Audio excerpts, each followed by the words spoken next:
everyone, welcome back to our channel Billion Education where we aim to reach and teach billion population. So guys, अब continue कर रहे हैं thinking से. इसके पहले वाले वीडियो में हमने जो डिस्कस किया था वो था परसेप्शन के बारे में. ठीक है, तो वो वाला पार्ट हमने खत्म कर लिया. कॉग्निटिव प्रोसेस में हमारे क्या क्या हो गए? एक हो गया हमारा अटेंशन, दूसरा परसेप्शन, और तीसरी चीज जो आज कंटिन्यू कर रहे हैं वो है थिंकिंग. इसके अलावा और क्या होते हैं उसके अंदर? इमोशन कॉग्निटिव प्रोसेस में. थिंकिंग के बारे में हम लोग जान जाएंगे आज. तो स्टार्ट करते हैं. Read the imaginary situation given below and try to understand the meaning of the thinking process. Imagine that your friend asks you to help him to solve a mathematical problem. तो कोई एक आपका दोस्त है, maths कर रहा है, जैसे ऑल ओवर इंडिया सब लोग मैथ्स करते हैं. You are not able to answer him immediately. After waiting for a few moments, he urges you to answer quickly. तो आप बहुत देर तक नहीं कर पाए तो बोलता है जल्दी देना यार, आंसर जल्दी देना. You might respond, तो तुम रिस्पॉन्ड कर सकते हो by saying wait, I am thinking on it. मैं उस पर सोच रहा हूँ गाइस, मुझे थोड़ा समय दो, तब तक मैं सॉल्व कर लूंगा. What exactly are you doing when you are thinking? जो जब थिंकिंग कर रहे हैं तो या बोल भी तो हम लोग क्या कर रहे हैं उस टाइम पे, एक्चुअली हो क्या रहा है? So while you are thinking you might be recognising that there is some mathematical problem retrieving various फॉर्मूले taught to you, finding out why a particular formula may or may not work. तो इसमें क्या करते हो समझिए, आपके पास जो question है वो क्वेश्चन को सॉल्व करने के लिए आपने पास्ट में वैसे क्वेश्चन कैसे सॉल्व किए थे उसका बेसिस रहता है. कौन सा फॉर्मूला इस क्वेश्चन पर लग सकता है, कौन सा नहीं लगा, आप छांटते रहते हो, ट्राई करके निकालते रहते हो कि कौन सा फॉर्मूला लगेगा कौन सा नहीं. लेकिन ध्यान रखिए, जरूरी नहीं है कि थिंकिंग के बाद आप सोल्यूशन तुरंत उगल दोगे, ऐसा नहीं हो. देखिए कि आप एग्जाम्पल में देख पा रहे हो नहीं दे पा रहा आंसर, हाँ लेकिन थिंकिंग कर रहा है. तो थोड़ा डेप्थ में जाते हैं. डेफिनेशन और core elements of the thinking. Thinking is the mental activity. देखिए दिमाग से लेना इसका, simple, that uses various cognitive elements and processes. ये क्या यूज करता है? जो हमने चार चीज गिनाई थी ना, इमोशन, थिंकिंग, जो थिंकिंग खुद में परसेप्शन, अटेंशन, ये सब चीज. क्योंकि आपका अटेंशन नहीं तो आप इन्फॉर्मेशन बरोबर लोगे ही नहीं.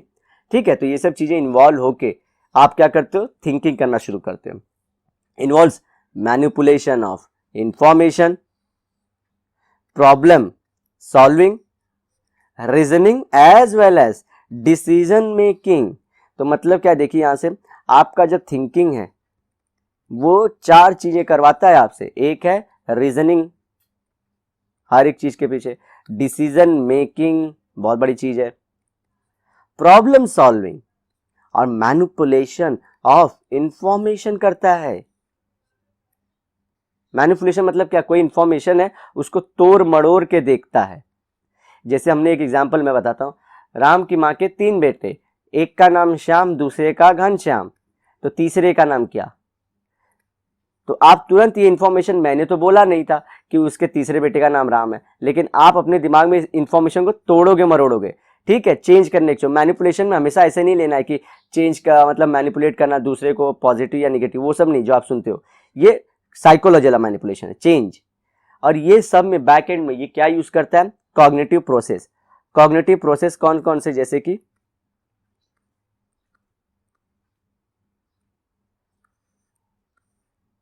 फीलिंग, इमोशन, अटेंशन, परसेप्शन, ठीक है, एक्सपीरियंस भी इसमें आ जाएगा. तो ये सब चीजें यूज करते हैं कॉग्निटिव प्रोसेसेस. क्या लेने के करने के लिए? थिंकिंग करने के लिए. और थिंकिंग आपसे क्या क्या करवाता है? ये सब चीजें करवा सकते हैं आप थिंकिंग से.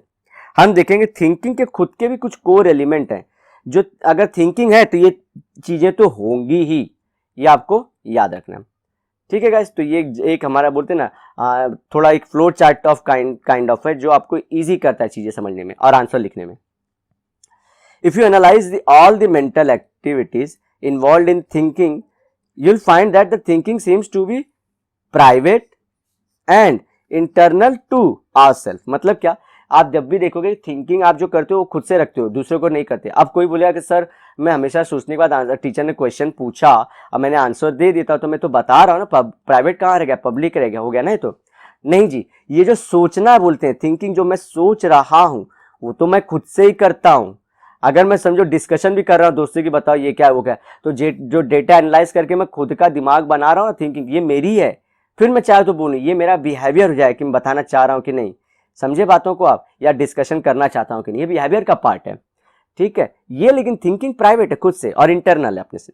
While thinking we create a world within us, तो आप खुद के अंदर एक वर्ल्ड क्रिएट कर, जैसे कि 3+2 बोलूं तो तुरंत 5 दिखता है आपको, ठीक है, आप आंसर छूटते ही 5 बोल लेते, आपको 5 नंबर दिख गया, सो दैट्स अ वर्ल्ड। आपको रियल में 5 लाके सामने थोड़ी किसी मम्मी डैडी ने रख दिया। We run through various actions symbolically rather than in reality, तो रियलिटी में होता नहीं, हम सिर्फ सिंबॉलिकली ऐसे बता रहे हैं, ये सिंबॉलिकली है ना। The following are some of the core elements of thinking. अच्छा, तो कुछ उसके कोर एलिमेंट, जैसे कुछ अगर थिंकिंग है, अगर थिंकिंग इन्वॉल्व रहेगी तो ये चीज तो रहेगी जो मैं बोला था कोर, इसको बोलते हैं कोर एलिमेंट,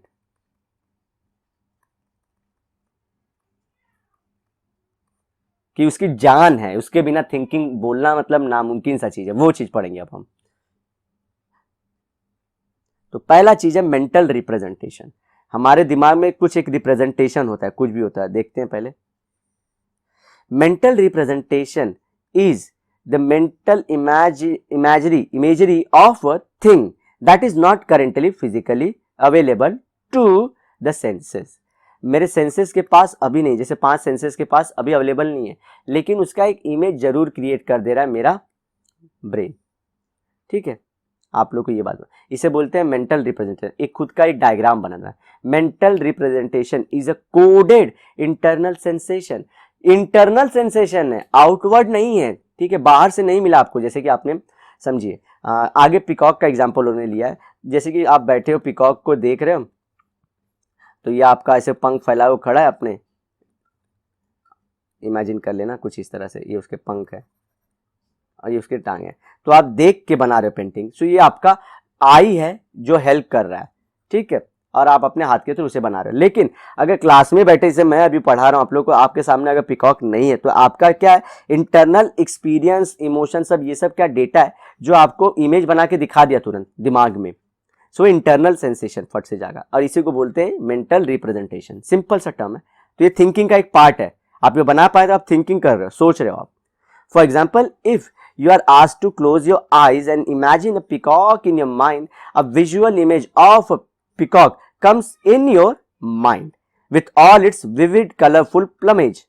तो बहुत सारे कलर जैसे उसके रहते हैं और जिसमें चेंजेस आते रहते हैं कलर के अंदर, वो shape, size and event, distinctive sound में भी, तो वो कभी कभी किसी को कोयल की आवाज से लग रहा होगा, लेकिन सब आवाज इसका होता नहीं है। This is a mental representation और an internal representation of a peacock. Simple.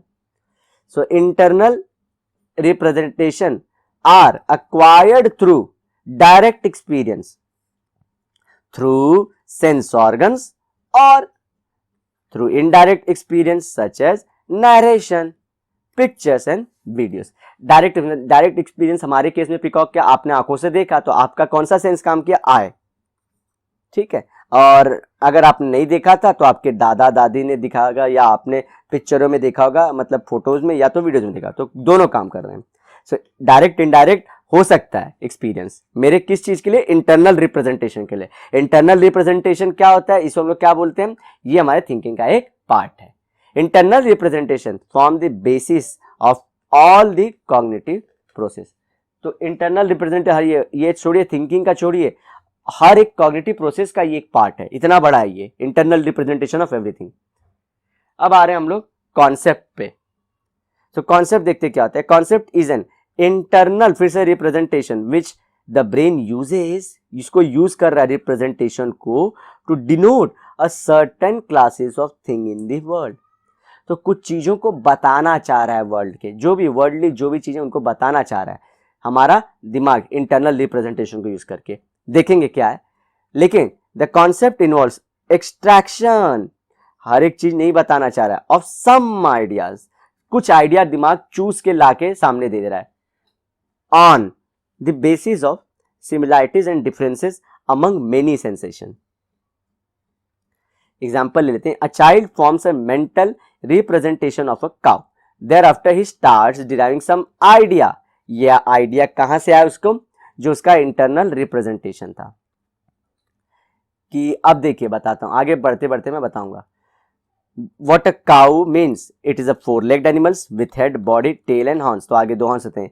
He is thus forming a concept of a cow। तो आपको बोलते हैं कॉन्सेप्ट बनाइए, कॉन्सेप्ट बिल्डअप करिए। तो आप क्या करते हो, वर्ल्ड के बहुत सारे इंफॉर्मेशन में से अगर समझिए, मैं बता रहा हूं कि बायोलॉजी का कॉन्सेप्ट बनाइए, तो आप बायोलॉजी से रिलेटेड, बायोलॉजी में भी हार्ट से रिलेटेड चीजों का इमेजिन करते हो, उनको ऑर्डर में रखते हो, और उसको आप एक पर्टिकुलर ऑर्डर में जब रिप्रेजेंट कर दो तो वो हो गया बायोलॉजी का। अगर हार्ट इमेजिन कर रहे हो तो हार्ट का 4 चेंबर दिख जाना चाहिए आपको फटफट से। तो ये कॉन्सेप्ट है। तो आपने वर्ल्ड के सब चीजों से हटा के डिफरेंशिएट किया। देखिए सिमिलैरिटी और डिफरेंसेस अमंग देम, तो आपके बीच में लाल लाल लिवर भी दिख रहा है, हार्ट भी है, लंग्स भी रेड है, लेकिन आप, हमने हार्ट बोला तो आपने ये वाले को चुना जो आपके दिमाग में हार्ट की इमेज इस तरह से आई है। ठीक है, 4 चेंबर हार्ट को डिफरेंसेस सिमिलैरिटीज के हिसाब से आपने उसको फट से अलग कर लिया आपके दिमाग में। तो ये क्या होता है, कॉन्सेप्ट बिल्डिंग, इसी को बोलते हैं। ठीक है, तो काउ क्या होता है, व्हाइट होता है, तो उसे व्हाइट डिस्टिंग, उसको सिमिलैरिटी मतलब उससे कैसे अलग किया, डिसिमिलर कैसे, इससे अपने बफेलो से, बफेलो काला होता है, ये व्हाइट होता है, तो पहले तो वहां पे अलग हो गया। हम ह्यूमन से कैसे लेकिन अलग है, इसके 4 पैर होते हैं हमारे, और हमारे 2 पैर होते हैं। तो ऐसे तो कुछ भी करके एक प्रॉपर ऑर्डर में सम आइडियाज को, यहां ध्यान रखना है, सम आइडियाज को एक्सट्रैक्ट करता है वर्ल्ड में के। ठीक है, तो उसे बोलेंगे concept. Concept form the basis for all the cognitive process. ये भी कॉन्सेप्ट भी, various concept act as a building block by connecting with each other to form a more complex concept like schema। so बहुत सारे concept मिलके क्या बनाते हैं, हमारे नेक्स्ट चीज है स्कीमा। अब स्कीमा क्या है, अब देखिए बहुत सारे कॉन्सेप्ट हैं, ऐसे कॉन्सेप्ट दिमाग में पड़े हुए हमारे, ये ब्रेन के अंदर, ये कनेक्ट हो जाएंगे और ये बनाएंगे स्कीमा को। Schema is an internal representation that organizes knowledge about related concepts and relationships among them। तो ये क्या है, वही कॉन्सेप्ट का ऑर्गेनाइज, मतलब कॉन्सेप्ट का ऑर्गेनाइज नॉलेज है जो रिलेटेड है एक दूसरे से और उनके बीच में रिलेशन बताता है कि कैसे जुड़े हैं। फिर से मेरे पास कॉन्सेप्ट तो बहुत सारे हैं, लेकिन मैं जो कॉन्सेप्ट चाहता हूं, जैसे कि समझिए हम लोग एग्जांपल लिखेंगे उसके थ्रू। For example when a child visits a zoo, the concepts of animals, home, cage, display, public etcetera gets activated simultaneously and a connection is established between them. This leads to formation of schema of zoo. तो इसका मतलब क्या, देखिए जैसे वो जू के बारे में देखता है तो क्या देखता है, केज है जिसके पीछे एनिमल है, तो केज एनिमल का, फिर वो किसका होम है, एनिमल्स का होम है। ठीक है, मतलब शॉर्ट टाइम के लिए, फिर वहां पे पब्लिक बहुत सारी अवेलेबल रहती है। ठीक है, तो ऐसे फट से बहुत सारे मेरे कॉन्सेप्ट, मेरे पास तो कॉन्सेप्ट है कि 3+2 मैथ्स में 5 भी होता है। ठीक है, ये क्या करूंगा मैं उसको, लेकिन जब जू बोलते हैं तो क्या नजर आता है, एनिमल्स नजर, केज नजर आते हैं, पीपल नजर आते हैं। तो मेरे दिमाग ने फट से बहुत सारे चीजों में से, जो बहुत चीजों को, जो रिलेटेड कॉन्सेप्ट है, जैसे कि सब रिलेटेड कॉन्सेप्ट है जू से, उनको लिंक करके फट से एक इमेजिनेशन दिखा दिया। स्कीमा ऑफ जू, स्कीमा मतलब इसको हम लोग क्या बोलते हैं, larger picture, it forms larger picture. तो ऐसे आप रिलेट कर लीजिए अभी इसको। तो मेरा हर चीज क्या होता है, मेंटल रिप्रेजेंटेशन से बनते हैं मेरे कॉन्सेप्ट। जनरली ऐसे बोल सकते हैं कॉन्सेप्ट, और कॉन्सेप्ट बहुत सारे मिलकर बनाते हैं मेरा स्कीमा। और ये सब किसके पार्ट हैं, ये पूरे पार्ट हैं थिंकिंग के। ये तीनों के लिए यूज क्या किया, internal representation, internal representation, internal representation. ठीक है, तो यहां पे हमारा ये वाला पार्ट भी हो जाता है। अब जो चौथा है वो है language. So language is system of symbol, symbol का सिस्टम, जैसे कि अ लिखूं, ए लिखूं, ठीक है, या फिर और लेटर्स लिख, जैसे कि आ, तो इसको डबल ए से लिखते हैं, तो ये सिंबल दिख रहा है ना सब। सो सिंबल है। Mental representation, concept and schema are all better represented by language. जैसे कि अभी अगर जू बोलना था तो ये जो स्कीमा बनाना था इसका, तो ये वर्ड से देखिए कितने अच्छे से रिप्रेजेंट हो पाया ना सब। और मैं जो लैंग्वेज बोल रहा हूँ हिंदी, उसके थ्रू आप जान भी पा रहे हो, तो इसलिए language. For example the cat stands for actual cat, so the word cat is a symbol, जो किससे बना, छोटे छोटे लेटर से, फॉर अ कैट। कैट को दिखाने, कैट एक क्या एनिमल है वर्ल्ड में कोई, आप लोग जानते हैं, तो उसको बताने के लिए कि ये कैट है, तो लैंग्वेज होना बहुत जरूरी है। Thinking by using language is a distinctive feature of human beings thinking process. तो उसने अपने दिमाग में भी कोई ना कोई लैंग्वेज में ही बात करते हो आप। यंडो पुंडक यम्बो गोंडे नंबंडे ना, ऐसा कुछ नहीं बोलते आप। इसका कॉन्सेप्ट क्या होगा, तो आप एक लैंग्वेज को ही यूज करते हो।